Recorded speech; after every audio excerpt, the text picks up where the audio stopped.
Écoute bien, parce que tout commence souvent avec une question que l'on n'ose jamais poser à voix haute. Combien de blessures gardons-nous cachées derrière un sourire poli?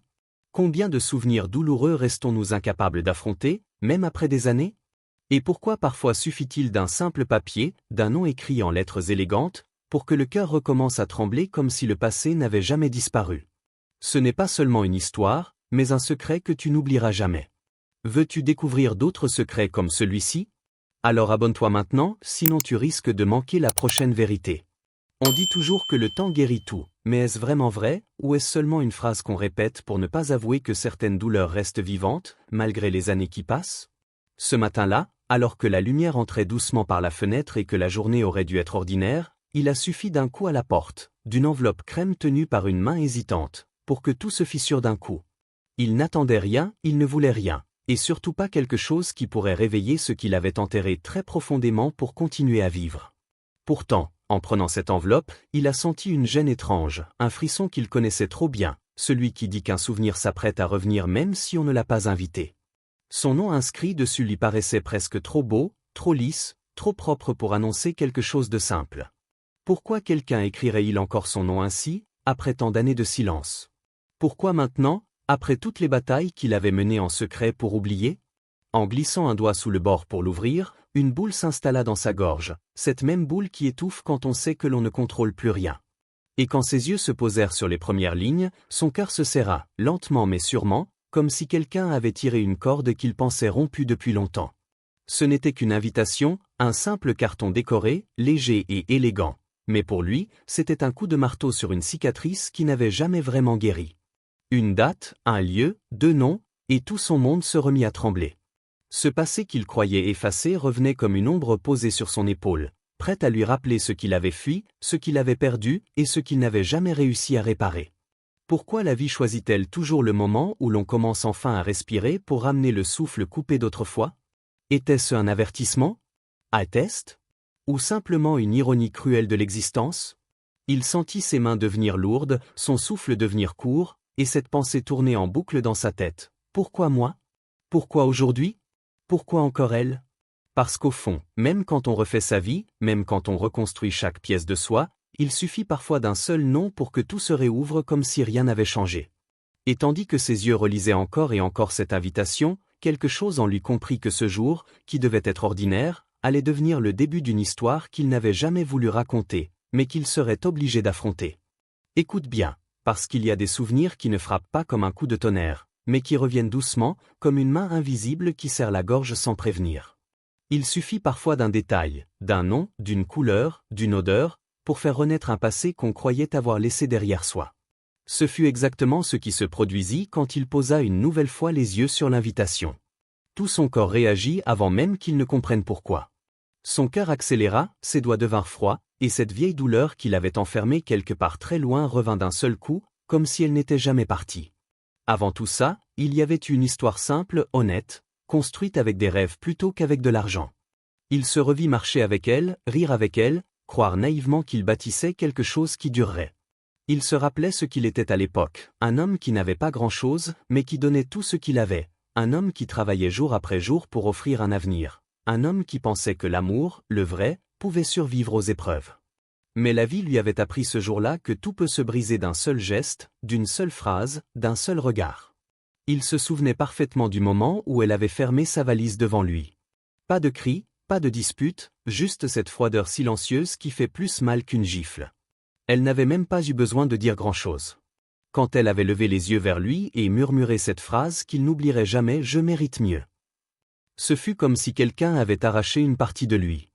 Il ne se souvenait plus du reste mot pour mot, seulement de la sensation, la honte brûlante dans ses joues, la peur de perdre ce qu'il aimait, ce sentiment insupportable de ne pas être assez. Assez riche. Assez stable. Assez rapide. Assez important. Les gens disent souvent que la valeur d'un homme se voit dans ce qu'il accomplit, mais ce jour-là, elle lui avait dit que la valeur d'un homme se voyait dans ce qu'il pouvait offrir tout de suite. Elle parlait de voyage, de luxe, de confort, de bijoux, de tout ce qu'il n'avait pas encore mais qu'il construisait avec l'espoir qu'elle reste. Il revit son sourire poli, presque gêné, quand elle avait expliqué qu'un autre pouvait lui donner une vraie vie. Comme si ce qu'ils avaient partagé n'était qu'un brouillon, un essai trop pauvre pour devenir une histoire. Le pire, ce ne fut pas qu'elle parte. Le pire, ce fut ce vide soudain dans le regard de quelqu'un qui l'avait aimé. Ce vide qui disait clairement « Tu ne vaux pas la peine que j'attende ». Ce genre de blessure ne guérit pas vraiment. On apprend à vivre avec, on la cache sous des réussites, des responsabilités, des journées trop longues, mais elle reste. Et maintenant, cette simple invitation venait de réveiller tout cela d'un seul coup. Pourquoi le destin choisit-il toujours de rouvrir les cicatrices au moment où l'on commence enfin à respirer? Pourquoi faut-il qu'une seule personne ait le pouvoir de faire revenir des années de douleur en quelques secondes? Il resta silencieux, la lettre entre les doigts, sentant cette ancienne humiliation remonter comme un écho lointain mais encore tranchant. Et au fond de lui, il le savait, cette invitation n'était pas seulement un rappel du passé. C'était un avertissement, que quelque chose d'autre, quelque chose de beaucoup plus profond, s'apprêtait à revenir. Écoute bien, parce que parfois, les rencontres les plus importantes arrivent au moment où l'on cherche justement à fuir le monde. Ce soir-là, il avait besoin d'air, besoin de marcher pour calmer cette douleur réveillée par l'invitation, besoin de sentir la ville autour de lui pour ne pas penser. Les rues brillaient sous la lumière des lampadaires, les voitures passaient en laissant derrière elles un vent chaud, et les gens marchaient vite, trop vite, comme s'ils couraient tous vers quelque chose qu'ils n'atteindraient jamais. Et puis, au milieu de toute cette agitation, il la vit. Une femme assise sur le trottoir, le dos contre un mur usé, les genoux ramenés vers elle comme si elle voulait protéger ce qui lui restait. Ses vêtements étaient froissés, abîmés par le temps, ses cheveux emmêlés et lourds, mais il y avait quelque chose de tellement étrange dans sa posture, quelque chose qui ne correspondait pas à l'image d'une femme perdue. C'était dans ses yeux. Oui, dans ses yeux. Elle ne regardait ni les passants, ni les voitures, ni le sol. Elle regardait droit devant elle, comme si elle fixait un horizon invisible que personne ne pouvait voir sauf elle. Pas de peur. Pas de panique. Pas de supplication. Juste un regard calme, profond, comme celui de quelqu'un qui a tout vécu, tout perdu, mais qui refuse de s'éteindre. Lui, sans comprendre pourquoi, ralentit instinctivement. Quelque chose dans cette femme l'attirait, pas par pitié, mais par une forme d'étrange reconnaissance. Comme si elle vivait la même douleur que lui, mais à un niveau encore plus silencieux. Il s'arrêta à quelques pas d'elle. Elle tourna la tête avec lenteur, pas surprise, pas dérangée, juste attentive. « Bonsoir », dit-il d'une voix hésitante. Elle cligna des yeux une seule fois, très doucement, puis répondit calmement « Bonsoir ». Son ton n'était ni froid ni chaleureux. Juste neutre. Comme quelqu'un qui a appris à ne plus attendre quoi que ce soit de personne, mais qui reste digne malgré tout. Il ne savait pas quoi dire, mais les mots sortirent tout seuls « Est-ce que ça va ?» Elle haussa légèrement un sourcil, comme si cette question était étrange, presque inutile. « Ça dépend, murmura-t-elle. De ce que vous voulez savoir. » Il sentit son cœur battre un peu plus fort. Cette femme ne parlait pas comme une personne brisée. Elle parlait comme quelqu'un qui a traversé un incendie mais qui refuse d'être réduite en cendres. « Je m'appelle », commença-t-il, mais elle l'interrompit doucement, « Je sais. » Il resta figé. « Comment ça, vous savez ?» Elle détourna le regard vers une fenêtre éclairée derrière lui. « Je vous ai entendu tout à l'heure. Parler au téléphone. Dire votre nom. Je suis assise ici depuis longtemps. Plus longtemps que vous ne pensez. » Une réponse simple, mais pleine de mystère. Il s'agenouilla légèrement pour se mettre à sa hauteur. « Et vous, comment vous appelez-vous » Elle inspira doucement avant de répondre, comme si dire son prénom demandait un effort, « Anna. » Rien de plus. Pas de détails. Pas d'explication. Pourtant, dans ce simple mot, il y avait une fatigue immense et une force étonnante. Il sentit quelque chose bouger en lui, un lien presque invisible mais réel. Il ne savait pas pourquoi, mais il avait l'impression que cette femme comprenait sa douleur mieux que quiconque, même sans connaître son histoire. Comme si elle reconnaissait en lui une blessure qu'elle avait elle-même portée. Et c'est précisément à ce moment-là, dans ce silence étrange entre deux inconnus, qu'une curiosité profonde naquit. Pas une curiosité froide ou intrusive, mais celle, rare, qui dit « cette personne est importante. Et je dois savoir pourquoi. » Écoute bien, parce que parfois, les plus grands changements arrivent non pas avec du bruit, mais avec un simple entre dans ton salon, un silence partagé, un souffle hésitant. Quand Anna entra pour la première fois sous son toit, il sentit immédiatement que l'air avait changé. Ce n'était pas le luxe de la pièce, ni les murs impeccables, ni la lumière douce qui tombait du plafond, c'était cette présence discrète, fragile dans le corps mais tellement solide dans l'âme, qui transformait l'espace sans même bouger. Il lui montra la pièce d'amis, un lit propre, une salle de bain lumineuse, mais elle ne dit presque rien. Elle observait tout, lentement, avec une attention si silencieuse qu'il avait l'impression qu'elle lisait la maison comme un livre ouvert. Il lui demanda si elle voulait un thé, quelque chose à manger, un verre d'eau. Elle répondit toujours par un merci très doux, presque trop poli, comme si elle n'avait pas parlé ainsi depuis longtemps. Et pourtant, derrière ces remerciements, il sentait une distance. Une distance qui ne venait ni de la peur ni de la méfiance, mais d'un passé trop lourd, trop dur, trop enfoui pour être partagé facilement. Elle marchait comme quelqu'un qui ne voulait pas déranger, qui évitait de faire du bruit, comme si chaque pas était un rappel de quelque chose qu'il ne comprenait pas encore. Il l'a surpris plusieurs fois en train de regarder le sol un peu trop longtemps, ou de serrer les bras contre elle comme si une vieille habitude refusait de disparaître. Elle ne s'effondrait pas, elle ne tremblait pas, mais il y avait dans son silence une fatigue ancienne, une fatigue qu'on ne peut pas inventer. Pendant le dîner, elle mangea lentement, comme si la nourriture était quelque chose qu'on ne reçoit pas souvent. Ses gestes étaient doux, précis, presque élégants malgré sa situation. Cela le troubla. Comment une femme qui vit dehors peut-elle garder une telle grâce? Pourquoi chaque mot qu'elle prononce semble peser plus lourd que le précédent? Pourquoi, lorsqu'il lui posa une question simple sur son passé, elle détourna les yeux, posa sa fourchette et répondit « Après je vous dirai. Pas maintenant. » Il ne la força pas. Il ne pouvait pas. Il ressentait lui-même cette même honte, cette même hésitation quand il devait parler de son propre passé. Deux vies blessées, mises sous le même toit presque par hasard, mais curieusement alignées par le même type de cicatrice. La nuit avançait lentement. Il lui proposa de se reposer, de dormir, de prendre un bain chaud si elle le voulait. Elle hocha la tête, puis s'arrêta au milieu du couloir, comme figée par quelque chose, et murmura « Je ne me souviens plus de la dernière fois où j'ai eu une chambre rien qu'à moi. » Cette phrase simple lui brisa quelque chose à l'intérieur. Il vit alors clairement la réalité. Cette femme n'était pas seulement fatiguée. Elle avait été brisée. Brisée d'une manière que la rue n'explique pas entièrement. Il y avait autre chose. Un détail, un geste, un regard trop rapide. Quand il la remercia d'être venue, elle eut un micro-sourire, mais ses yeux restèrent sérieux, comme si elle portait encore un poids qu'elle refusait de déposer. Quelque chose ne collait pas. Quelque chose qu'elle cachait. Non pas un mensonge, mais un morceau de vie tellement douloureux que le simple fait d'y penser la glaçait. Et il le sentit, sans qu'elle ne dise un mot. Un secret était là, juste derrière sa poitrine, prêt à sortir, mais seulement au moment où elle aurait enfin le courage de le laisser respirer.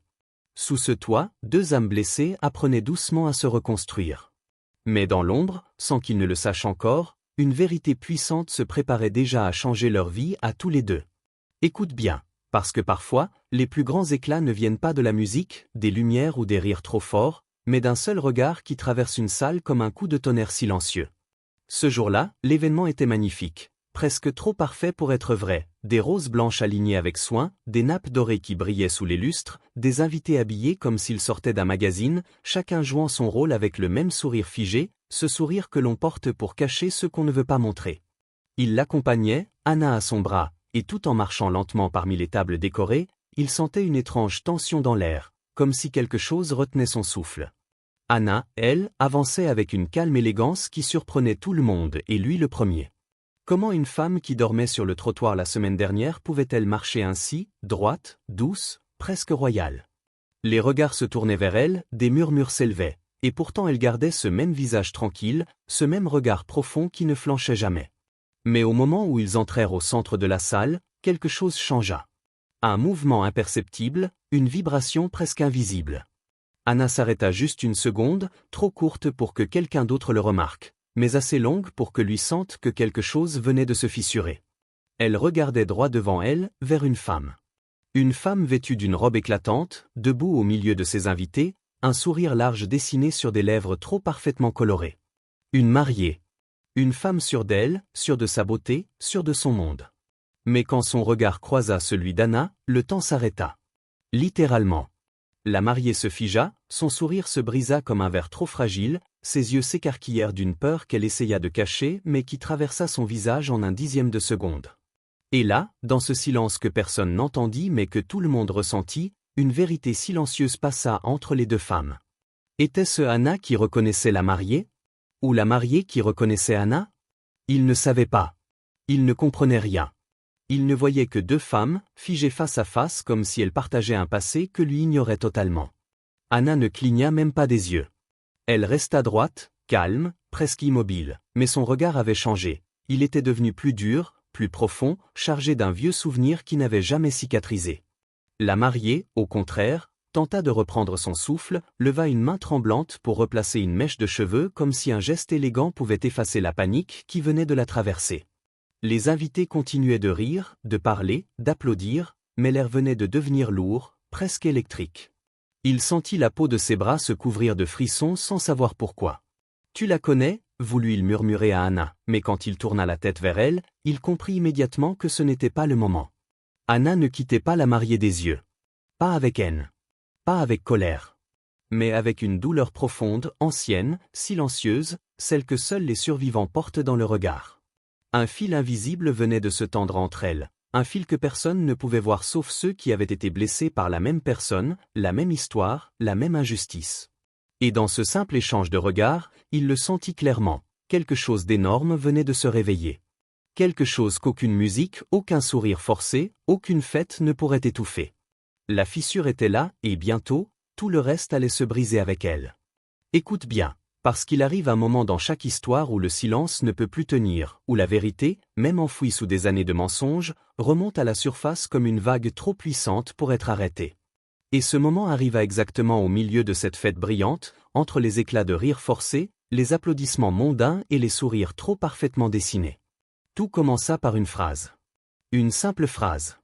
Anna se leva lentement, presque calmement, comme si elle ne voulait déranger personne, mais dès qu'elle ouvrit la bouche, quelque chose dans l'air changea. Sa voix était claire, posée, sans colère, mais tellement lourde de vérité que les conversations autour d'elle s'arrêtèrent une par une, comme des bougies soufflées par le vent. Vous parlez d'un nouveau départ, d'une vie parfaite, mais ce n'est pas ce que vous avez construit. La mariée se retourna si brutalement que son bouquet manqua de tomber. Son visage devint pâle, ses lèvres tremblèrent, et un frisson visible parcourut son corps. Je ne sais pas de quoi tu parles, balbutia-t-elle, mais sa voix était vide, cassée. Anna fit 2 pas vers le centre de la salle. Pas un bruit. On aurait pu entendre un cœur se briser si quelqu'un en avait eu un. Moi, je sais, répondit-elle doucement. Et elle le sait aussi. Un murmure parcourut la salle. Les têtes se tournèrent. Les yeux s'élargirent. Quelqu'un chuchota, elles se connaissent. Mais personne n'eut le temps de répondre, parce qu'Anna continuait. Pendant 3 ans, vous avez laissé le monde croire que j'étais une voleuse. Que j'étais une criminelle. Que j'avais profité d'une vieille femme fragile. Mais ce n'était pas la vérité. Ce n'était jamais la vérité. La mariée fit un pas en arrière, comme si chaque mot la frappait en plein cœur. Arrête, murmura-t-elle, mais c'était trop tard. Les digues avaient cédé. Anna sortit une petite enveloppe pliée et usée. Ses doigts tremblaient un peu, pas de peur, mais d'émotion retenue. Voici ce que personne n'a jamais voulu entendre. Elle ouvrit l'enveloppe, déplia une lettre ancienne et lut. « Ma chère Anna, je sais ce que ma petite fille prépare. Je sais qu'elle veut te chasser. Je sais qu'elle a peur que je te laisse ce qui pourrait t'aider à vivre. Mais je voulais que tu gardes cette lettre. Car un jour, la vérité éclatera. » Plusieurs invités portèrent la main à leur bouche. Certains reculèrent d'un pas, choqués. La mariée, elle, chancela, ses jambes semblant vouloir céder sous elle. Ce n'est pas ce que tu crois, tenta-t-elle d'expliquer, mais sa voix étranglée la trahissait. Anna continua, plus doucement encore, mais chaque mot était une épée. Vous avez appelé la police devant elle. Vous m'avez accusé de voler ses bijoux. Vous avez dit que je l'empoisonnais. Vous m'avez humilié. Vous m'avez détruit ma vie.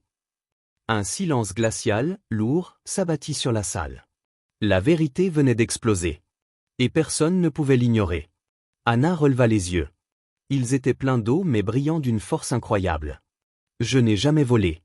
Je n'ai jamais menti. Je l'aimais. Et elle m'aimait comme sa propre petite fille. Mais vous avez eu peur. Peur de perdre un héritage. Peur qu'une étrangère prenne quelque chose que vous pensiez mériter. Ces mots n'étaient ni accusateurs ni violents. Ils étaient simplement vrais. Et c'est ce qui les rendait impossibles à supporter. La mariée éclata soudain en sanglots, ses épaules secouées, son maquillage coulant comme de la peinture sous la pluie. Je voulais juste garder ce qui était à moi, mais personne ne bougea pour la consoler. Parce qu'à cet instant précis, chacun comprenait la même chose. Le mensonge avait régné trop longtemps. Et la vérité venait enfin de prendre sa place, même si elle laissait derrière elle un champ de ruines. Écoute bien. Parce que personne ne parle jamais du moment précis où une façade brillante s'effondre, où une personne qui se croyait invincible découvre soudain qu'elle n'a plus aucune place où se cacher. Cela n'arrive pas en un cri, ni en un geste violent, cela arrive d'abord dans les yeux. Et les yeux de la mariée, autrefois remplis de certitude, de supériorité et de vanité, se vidèrent en quelques secondes, comme si toute sa force s'était échappée d'elle. Elle tenta de respirer mais son souffle se brisa, sa gorge se serra, et ses mains, qui jusque-là tenaient fièrement bouquets et bagues étincelantes, commencèrent à trembler comme si elles portaient soudain un poids bien trop lourd. Autour d'elle, les regards se transformaient. Les invités qui, il y a encore quelques minutes, l'admiraient, l'enviaient, la félicitaient, la fixaient maintenant avec une gêne glaciale, un mélange de déception, d'incrédulité et d'indignation. La musique s'était arrêtée, les conversations aussi. Chaque respiration, chaque mouvement, chaque murmure se faisait l'écho d'un seul fait. Le masque venait de tomber. Ce n'est pas ce que vous pensez, balbutia-t-elle en reculant, mais personne ne bougeait vers elle. Elle tendit la main vers son mari, mais même lui fit un pas en arrière, comme s'il avait peur de toucher quelqu'un qu'il ne reconnaissait plus. « Tu as fait tout ça » demanda-t-il d'une voix basse, brisée par la honte. Elle secoua la tête, ses larmes coulant en traînées épaisses sur son maquillage parfait qui se dissolvait peu à peu, révélant un visage déformé par la panique. J'ai eu peur, je ne voulais pas qu'elle me vole ce qui me revenait, je ne voulais pas perdre, mais ces mots n'avaient plus aucune force. Les gens autour d'elle savaient que ce n'était pas la peur qui avait guidé ses actes, mais la cupidité, l'orgueil, et cette arrogance froide de ceux qui se croient à l'abri de tout. Les murmures devinrent plus forts, plus lourds, chargés de jugement. Comment a-t-elle pu faire ça? À sa propre grand-mère. Et à cette pauvre fille. La honte monta dans la salle comme une marée noire. La mariée essaya de retrouver son sourire, le même sourire qu'elle avait affiché toute la journée, mais son visage n'obéissait plus. Aucun masque ne voulait tenir. Elle se tourna vers Anna, cherchant peut-être une explication, une justification, une porte de sortie, mais Anna la regardait avec une sérénité triste, presque douce, comme quelqu'un qui ne souhaite pas détruire l'autre, mais qui sait qu'il n'a plus à porter le poids du mensonge. « Pourquoi tu fais ça, ici ?» Devant tout le monde, sanglota la mariée. Anna répondit calmement, « Parce que tu m'as détruite devant tout le monde. Et tu comptais bien que je ne me relèverais jamais. » Elle ne criait pas. Elle ne tremblait pas. Et c'était précisément cette maîtrise, cette dignité, qui rendait la chute de la mariée encore plus terrible. La mariée essuya ses larmes avec des gestes désespérés, tachant ses doigts de maquillage noir, et tenta encore une fois de parler. Je voulais juste protéger ma place. Mais personne ne voulait plus l'entendre. Les invités reculaient légèrement, comme si une frontière invisible se dessinait autour d'elle, une frontière de honte dont elle ne pouvait plus sortir. Plus elle parlait, plus elle s'enfonçait. Les preuves étaient là. Les mots étaient dits. Les souvenirs étaient réveillés. Et maintenant, la vérité, implacable, la dépouillait de tout. De son image. De sa crédibilité. De son orgueil. De son avenir. Ce soir-là, dans une salle pleine de fleurs, de lumière et de faux sourires, une mariée qui croyait avoir tout gagné découvrit qu'elle n'avait jamais rien eu vraiment. Et qu'au moment où les masques tombent, personne ne vient tendre la main à celui qui a construit toute sa vie sur le mensonge. Écoute bien, parce que la justice, même quand elle marche lentement, même quand elle semble disparue, finit toujours par trouver ceux qui ont souffert en silence. Une fois la vérité éclatée au grand jour, tout s'enchaîna avec une rapidité presque irréelle. Les autorités présentes dans la salle, alertées par les murmures, les documents brandis, les témoignages spontanés des invités qui se souvenaient soudain de détails qu'ils avaient ignorés, s'approchèrent de la mariée encore tremblante. Les policiers prirent les papiers qu'Anna leur tendait, la lettre de la grand-mère, les preuves de manipulation financière, les rapports médicaux qui contredisaient toutes les accusations portées contre elle. Ils les étudièrent avec un sérieux glacial, celui qui ne laisse aucune place à l'erreur. Le marié, lui, restait figé, incapable de détourner les yeux de la femme qu'il venait d'épouser, la découvrant sous une lumière qu'il n'aurait jamais imaginée. Chaque mot prononcé par les témoins, chaque détail confirmé par les invités ajoutait un poids de plus à la vérité déjà insupportable. La mariée tenta de se défendre, tenta de parler, mais ses phrases se brisaient les unes après les autres, son assurance envolée, ses mensonges trop faibles face à la solidité des preuves. Et puis, ce moment arriva. Celui que personne n'oublierait jamais. « Madame, suivez-nous. » Une simple phrase. Une phrase froide, sans colère, sans méchanceté, juste la voix neutre de la loi qui s'applique enfin. Elle essaya de reculer, chercha son mari du regard, chercha une main à attraper, mais il détourna les yeux. Elle n'avait plus de refuge. Plus de masque. Plus de pouvoir. Et quand les policiers la firent sortir sous les regards lourds de tous les invités, un silence immense tomba sur la salle, le silence d'une vérité qu'on ne peut plus nier. Anna, elle, resta immobile. Pas dans la victoire, pas dans la vengeance, mais dans un soulagement presque vulnérable, comme si son corps ne savait plus comment gérer une douleur qui, pour la première fois depuis 3 ans, ne l'écrasait plus. Une femme s'approcha d'elle, une invitée âgée, les larmes aux yeux. « On t'a fait du mal, mais tu es restée debout. Tu n'imagines pas la force qu'il faut. » Anna hocha simplement la tête, incapable de parler, la gorge serrée d'émotion. Les jours suivants furent un tourbillon. La police confirma rapidement ce qu'Anna avait toujours dit. Elle n'avait jamais volé, jamais menti, jamais blessé la grand-mère. Son dossier fut rouvert, puis entièrement nettoyé. Officiellement, légalement, moralement, elle était innocente. Cela aurait dû lui apporter un bonheur immense. Mais la vérité, c'est que la justice ne rend pas les années perdues, ne rend pas les nuits passées dehors, ne rend pas la dignité volée. Elle respira mieux, oui. Plus libre. Plus légère. Mais au fond d'elle, il restait une fatigue profonde, un vide laissé par 3 ans de survie et de solitude. Il fallut du temps pour qu'elle accepte cette nouvelle réalité. Du temps pour croire qu'elle méritait enfin une vie normale. Du temps pour que son dos, habitué à se courber sous le poids du monde, réapprenne à se redresser. Malgré tout, elle avançait. Chaque jour un peu plus. Avec courage. Avec lenteur. Avec cette dignité silencieuse qui avait toujours été là, même quand elle dormait sur le trottoir. La justice était arrivée. Tard, oui. Trop tard pour effacer les cicatrices. Mais à temps pour lui rendre ce qu'on lui avait arraché, son nom, son identité, son avenir. Et pour la première fois depuis longtemps, elle se sentit enfin vivante.